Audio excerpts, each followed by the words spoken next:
Be me, Darren, 27, software engineer. My life isn't a movie script. It's simple. I work, I pay my bills, I have a small apartment that's just clean enough to not be considered a biohazard.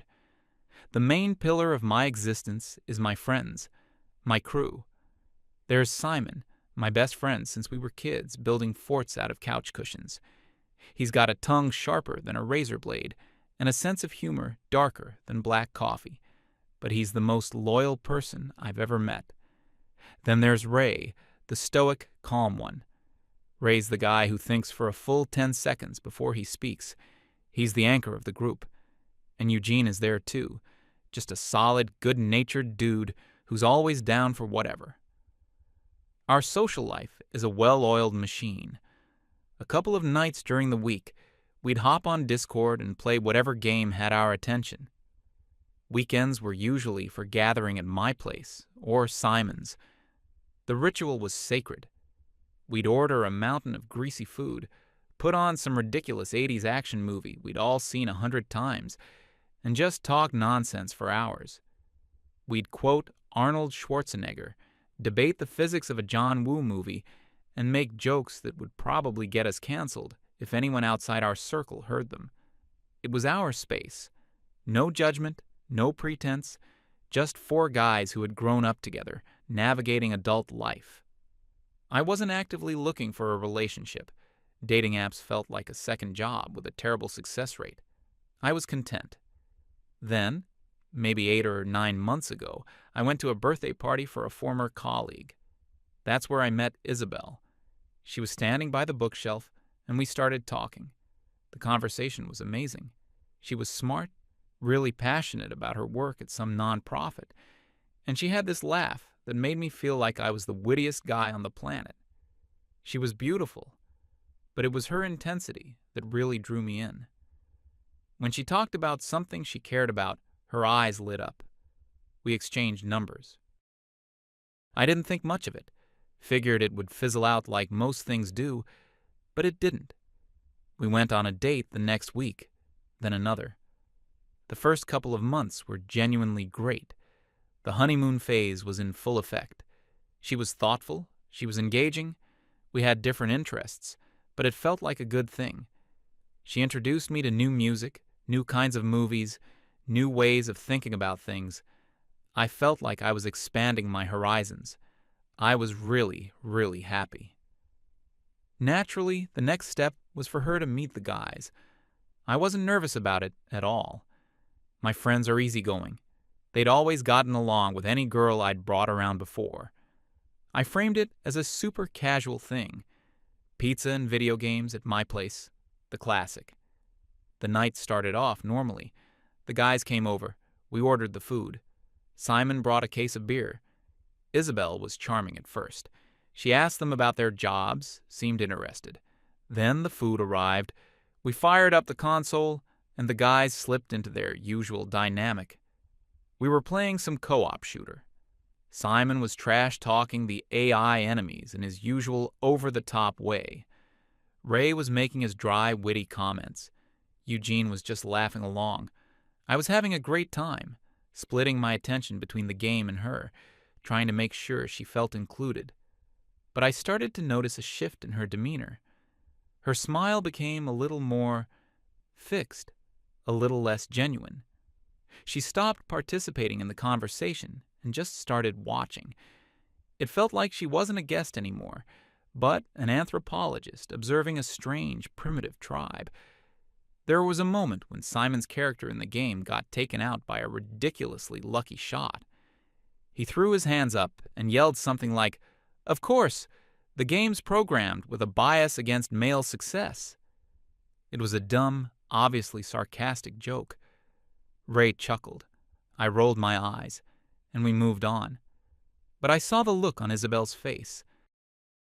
It was a flicker of something, like she'd just heard a dog whistle I couldn't perceive. The evening wrapped up a couple of hours later. The guys were their usual polite selves on the way out. "Great to finally meet you, Isabel." As soon as the door closed, the atmosphere in the room changed. I turned to her, smiling, expecting to debrief on how it went. "So, what did you think?" "They're a bit much, but they're good guys." She didn't answer right away. She was staring at the TV screen, where the game's main menu was cycling. Her response was quiet, measured. She told me it was illuminating. She started dissecting the entire evening, piece by piece. It wasn't an angry rant. It was a calm, academic-style breakdown. The guys' trash talk in the game wasn't just them having fun. It was a performance of aggressive masculinity. Our love for old action movies wasn't a nostalgic hobby. It was an unconscious celebration of patriarchal violence. And Simon's dumb joke about the game's bias. That was a textbook example of a microaggression, trivializing real systemic issues with humor. I was completely blindsided. I tried to defend them. I explained that this is just how they are, that there's no malicious intent behind any of it. It's just banter. She put her hand on my arm and gave me a sympathetic look. She wasn't angry with me. She was concerned for me. She said she understood. That I had been immersed in this echo chamber for so long that I couldn't see it for what it was. She said she wanted to help me see it. That night, I brushed it off as an overreaction. She was just different from my friends, and the two worlds had collided awkwardly. No big deal. We'd find a balance. I was wrong. That night was the beginning of a pattern. It became a thing. Anytime I mentioned my friends, it was an invitation for a lecture. If I told her Simon got a promotion at work, she would explain how the corporate ladder was an inherently patriarchal structure that rewarded aggressive male traits. It wasn't that Simon earned it. It was that the system was built for him. If I mentioned Ray was planning a weekend camping trip by himself, it wasn't just a guy wanting to enjoy nature. It was an example of male emotional evasion, an inability to foster intimacy, leading to a need to escape into the wilderness. Every story, every anecdote was filtered through this lens. She was constantly educating me, raising my consciousness. I started to become guarded. I'd tell her I was going out, but be vague about who with. I'd recount my day, but leave out the parts that involved my friends, just to avoid the inevitable psychoanalysis of our interactions. It was exhausting. It felt like I was dating a cultural critic who was permanently assigned to my life. Then came the next phase. She decided it was time for me to be integrated into her social circle. She described her friends as conscious and aware. I was about to find out what that meant. She took me to a get-together at her friend's apartment. The vibe was completely alien to me. It was quiet, almost sterile. Everyone spoke in low, considerate tones. The men in her circle were a strange breed. They seemed terrified of saying the wrong thing. They'd start a sentence, then pause, and rephrase it to be more inclusive. They'd make self-deprecating jokes about their own privilege. One guy literally apologized for taking up too much space in a conversation. I tried to just be my normal self. I told a funny story about a frustrating bug I'd fixed at work. I used a bit of hyperbole, describing the code as a monster. The story was met with blank stares. One of Isabel's friends then asked me if using violent language like monster to describe a problem was a healthy coping mechanism. I felt like I was in a zoo. I was the specimen being observed. Every word I said was being weighed and judged. Isabel was in her element, navigating the conversation with ease, while I just stood there, nodding and trying not to say anything that could be misinterpreted. The car ride home was quiet. I didn't know what to say. She finally broke the silence by telling me she was proud of me. Proud of me for what? For surviving a 2-hour social event without committing a thought crime? She said her friends thought I was receptive and had potential. It felt less like a compliment and more like a performance review. This just made me miss my own friends more. With them, I didn't have to be receptive. I could just be. I didn't have to worry about my words being put under a microscope. The tension came to a head a few weeks later. It was a big game night, a new release we'd all been waiting for. We were all supposed to meet at Ray's place. Isabel insisted on coming with me. I tried to suggest that maybe it would be more fun for her if she had a night to herself, but she was adamant. She said she wanted to make an effort and understand my world. The evening started off okay. The guys were on their best behavior. They were polite, included her in the conversation. Simon was clearly biting his tongue, sticking to safe topics. But you can only keep that up for so long. We were a few hours in. Pizza was eaten, a few beers were had. Everyone was starting to relax. A commercial came on during a break in the game. It was for some kind of sports drink, featuring a famous female athlete. Simon, in a moment of his old, unfiltered self, made a joke. It wasn't even that bad. It was a dumb, sarcastic comment about the over-the-top, dramatic tone of the ad. Something like, "Wow, I didn't know drinking that gave you the power to bend space and time." It wasn't about her being a woman. It was about the ad being cheesy. But Isabel's head snapped around. "What is that supposed to mean?" she asked, her voice cutting through the room.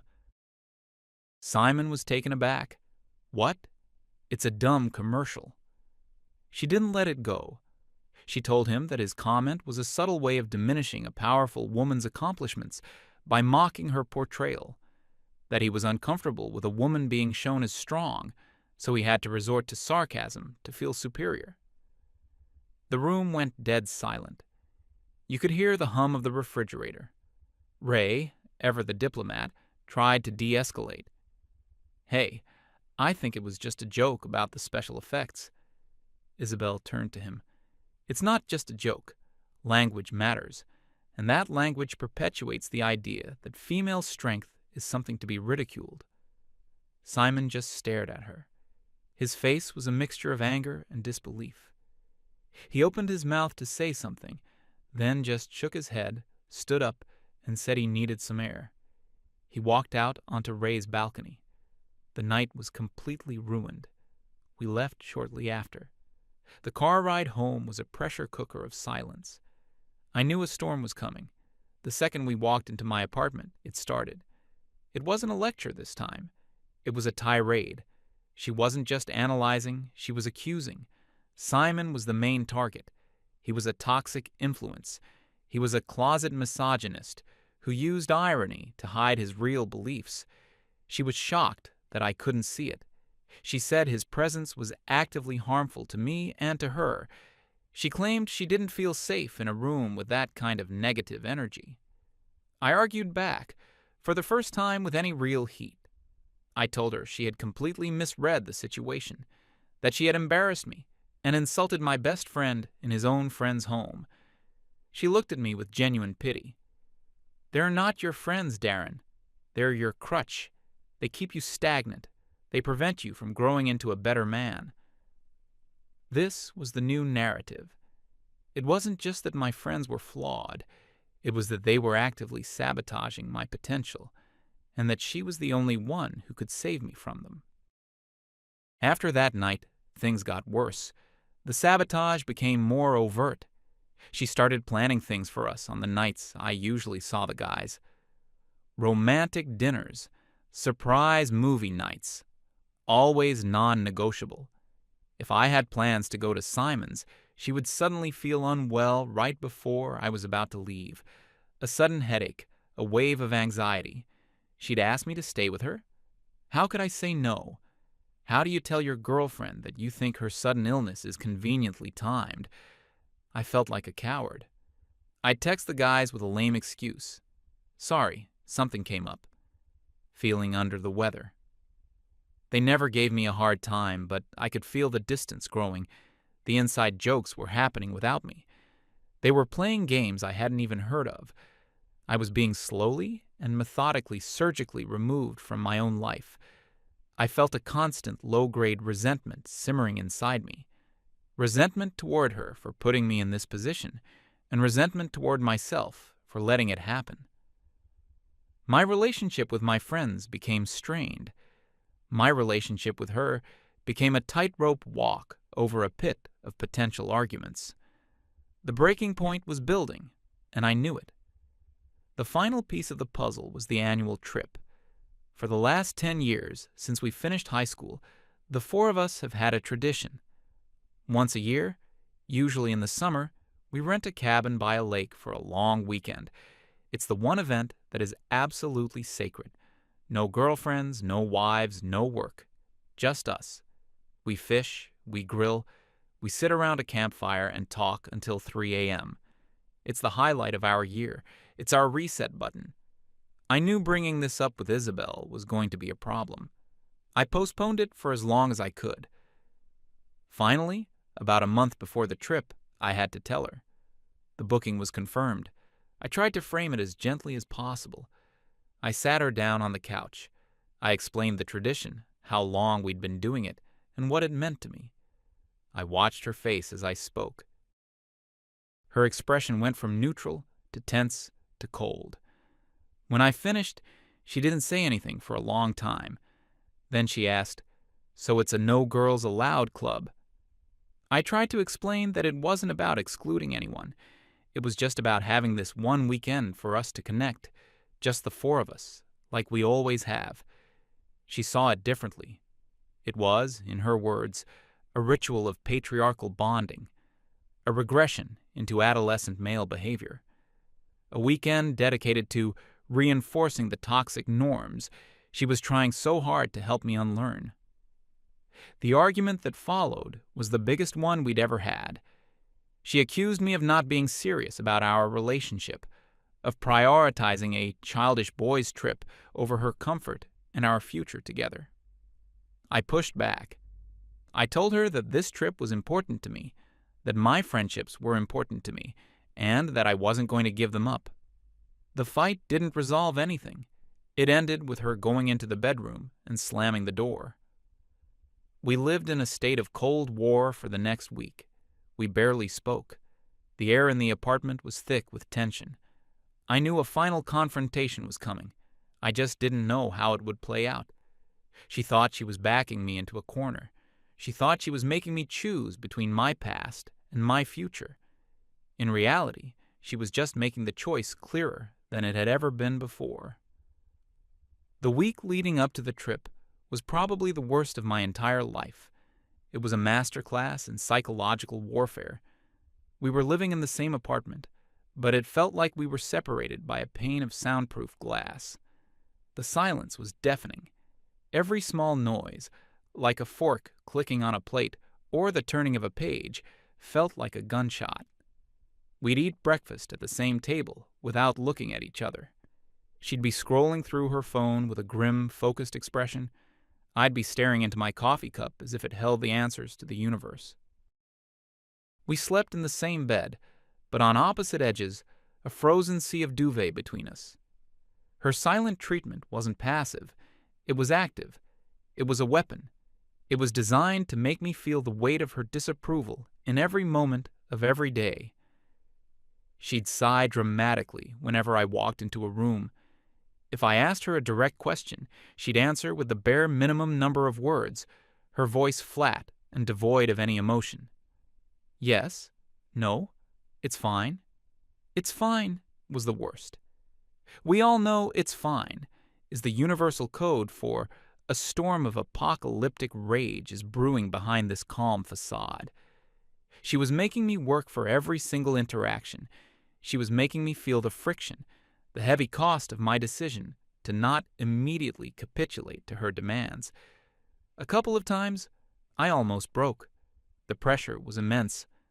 I thought about just giving in, about calling Simon and telling him I couldn't make it, just to make the silence stop, just to have peace in my own home again. But then I'd think about what that would mean. It would mean I was letting her win, not just winning an argument, but winning control over my life, over my identity. It would mean admitting that my friendships, my history, were less valuable than her ideology. It would mean cutting off the guys who had been there for me through everything, bad breakups, family emergencies, career setbacks, the guys who had never asked for anything but my company. And for what? So I could be molded into someone her conscious friends would approve of. So I could be her project? No, I couldn't do it. So I held firm. I continued to prepare for the trip, doing my laundry, checking my fishing gear. Each normal action felt like an act of quiet rebellion. The night before I was due to leave, the Cold War finally ended, and the hot war began. I was in the bedroom, packing my duffel bag. I was trying to be quiet, methodical. A pair of jeans, a few t-shirts, a warm hoodie. She was standing in the doorway, leaning against the frame, watching me. She hadn't said a word for 10 minutes. Her arms were crossed, and her eyes were just burning into me. I could feel her stare on the back of my neck. I finally zipped up the bag and turned to face her. I was ready for it, whatever it was. She finally spoke. Her voice was dangerously calm, which was always a bad sign. She told me she had been doing a lot of thinking, about us, about our future. She said she had invested so much emotional labor into our relationship. She had tried to be patient. She had tried to guide me. She laid out her case like a prosecutor giving a closing argument. She wasn't just my girlfriend, she explained. She was trying to be my partner in growth. She saw so much potential in me, but it was being suffocated. It was being suffocated by my refusal to let go of the toxic attachments of my past.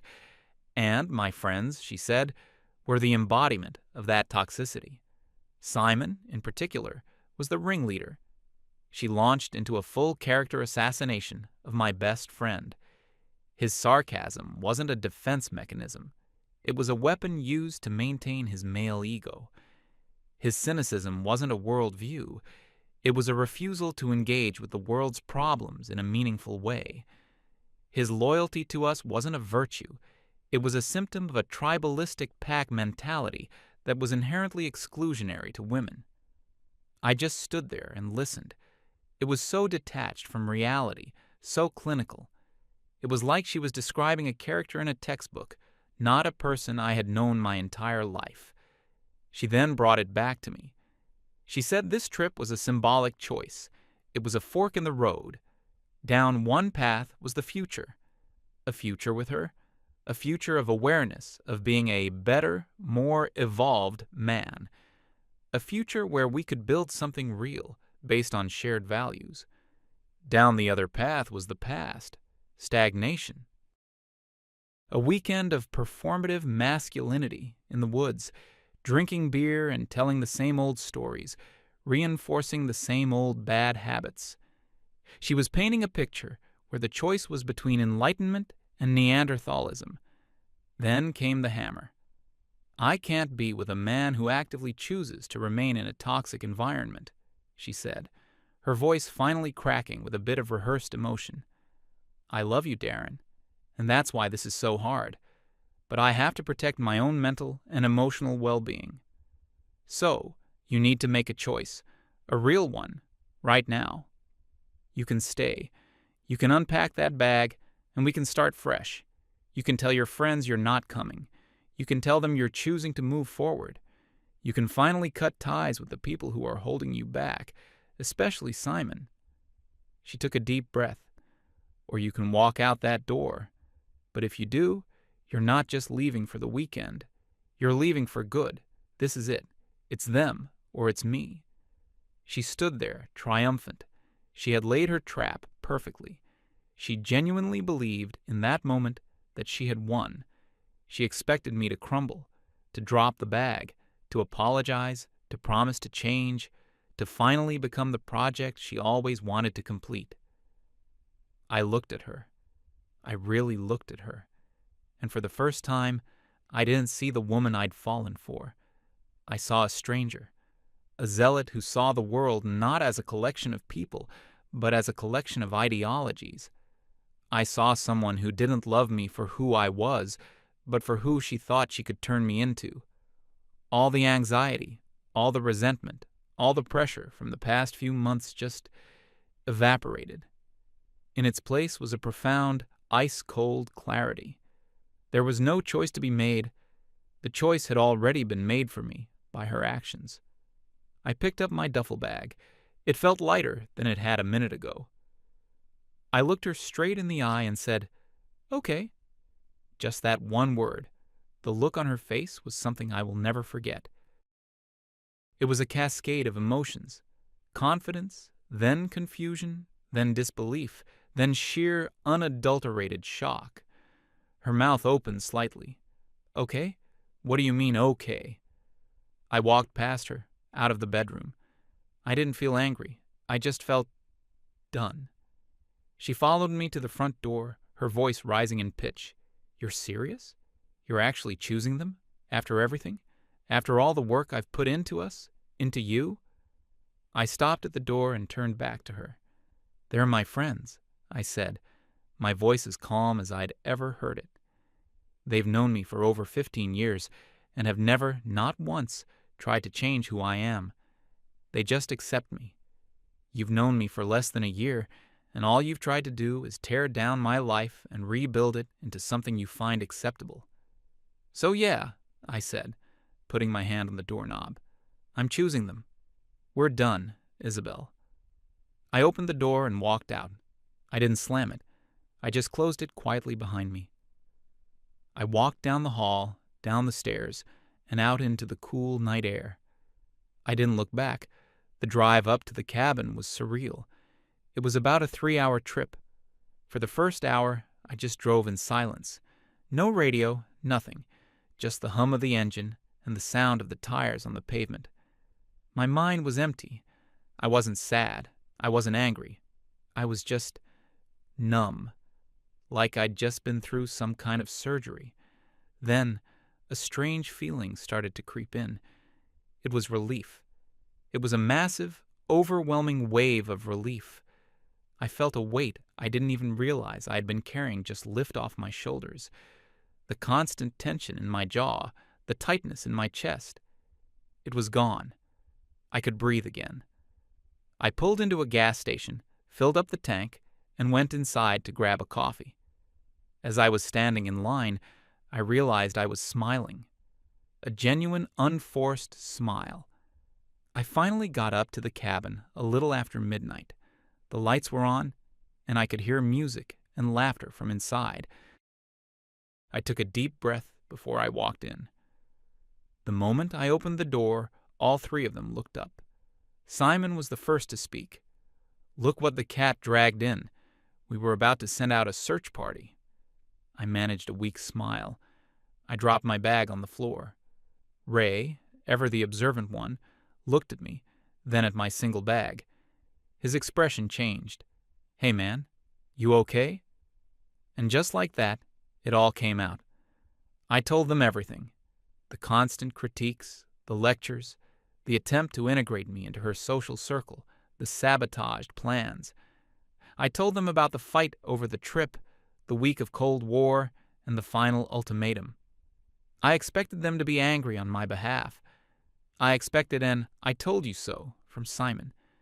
But that's not what I got. They just listened, patiently. When I finished, the room was quiet for a moment. Then Simon stood up, walked over to the fridge, and grabbed a beer. He opened it and handed it to me. He put a hand on my shoulder. "You made the right call," he said, his voice serious, all the usual sarcasm gone. "We've got your back, always." Ray and Eugene nodded in agreement. There was no gloating, no celebration, just quiet, unwavering support. They understood. And that's when I knew, with 100% certainty, that I had absolutely made the right decision. The rest of the weekend was exactly what I needed. We didn't talk about Isabel again. We didn't need to. We just fell back into our old rhythm. We spent the next day out on the lake, fishing. We didn't catch much, but it didn't matter. We just sat in the boat, enjoying the sun and the peace. We made a massive barbecue that evening. We sat around the campfire for hours, telling stupid stories from high school. For the first time in months, I felt completely, utterly myself. I didn't have to watch my words. I didn't have to analyze my own thoughts. I could just exist. I was home. When I got back to the city on Sunday night, I went to my empty apartment. It felt strange, quiet. But it wasn't the oppressive, hostile quiet of the week before. It was a peaceful quiet. It was my space again. I had a bunch of missed calls and a wall of text messages from her. I didn't read them. I just deleted the entire conversation thread. Then I went on social media and saw she had already unfriended me. A few hours later, I saw through a mutual acquaintance's page that she had posted a long, vague status update.